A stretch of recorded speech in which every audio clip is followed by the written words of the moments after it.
येत्या गुरुवारी म्हणजे 19 मार्च 2026 रोजी आपला सण येतोय, ज्याची आपण आतुरतेने वाट पाहत असतो.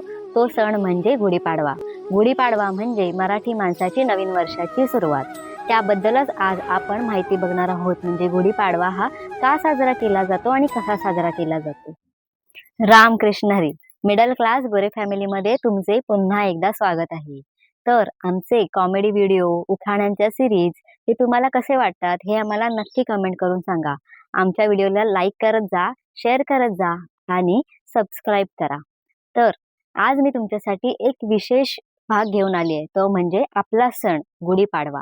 त्याबद्दल आज मी तुम्हाला सांगणार आहे की गुढीपाडवा हा कसा साजरा केला जातो आणि गुढीपाडवा आपण का साजरा करायचा हेही आज आपण बघणार आहोत. तर मराठी महिन्यांप्रमाणे चैत्र शुद्ध प्रतिपदा हा दिवस गुढीपाडवा म्हणून ओळखला जातो. 3.5 मुहूर्तापैकी हा एक दिवस आहे, तो म्हणजे गुढीपाडवा. आणि इंग्रजी महिन्यांप्रमाणे हा सण मार्च किंवा एप्रिलमध्ये साजरा केला जातो. तर गुढीपाडवा हा सण पहिले भारतातच साजरा केला जात असे, पण सद्यस्थिती अशी आहे की आपले हिंदू धर्मातील लोक आता अनेक ठिकाणी पसरली आहेत, म्हणजे जगभरात पसरली आहेत.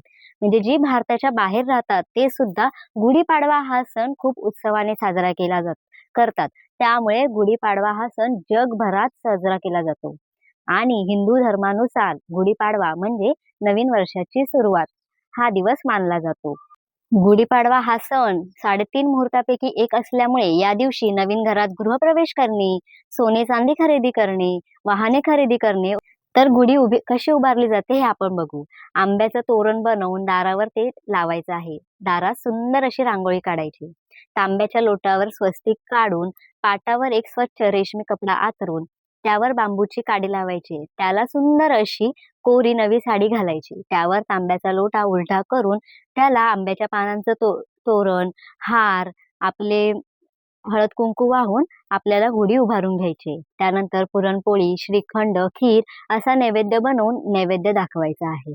तर अशा प्रकारे आपण आपली गुढी उभारू शकतो. पुराण या ग्रंथात स्पष्ट उल्लेख आहे की चैत्र शुद्ध प्रतिपदेच्या दिवशी सूर्योदयाच्या वेळी ब्रह्मदेवाने जगाची निर्मिती केली.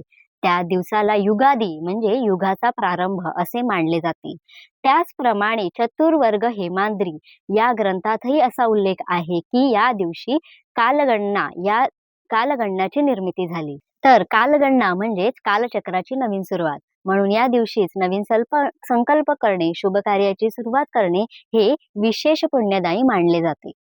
त्याचप्रमाणे गुढीपाडवा म्हणजे विजयाचा दिवस मानला जातो, कारण श्रीरामाने लंकेवर विजय मिळवून अयोध्यात पदार्पण केले होते.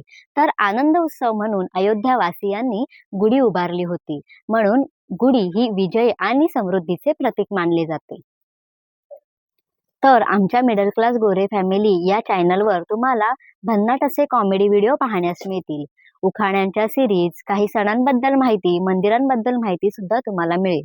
हे सर्व पाहण्यासाठी व नवीन नवीन माहिती मिळवून घेण्यासाठी आमच्या चॅनलला सबस्क्राईब करा. जे व्हिडिओ तुम्हाला आवडत असतील त्या व्हिडिओंना लाईक करा. तुम्हाला आम्हाला काही सांगायचं असेल तर आमच्या व्हिडिओवर तुम्ही कमेंट सुद्धा करू शकता. धन्यवाद.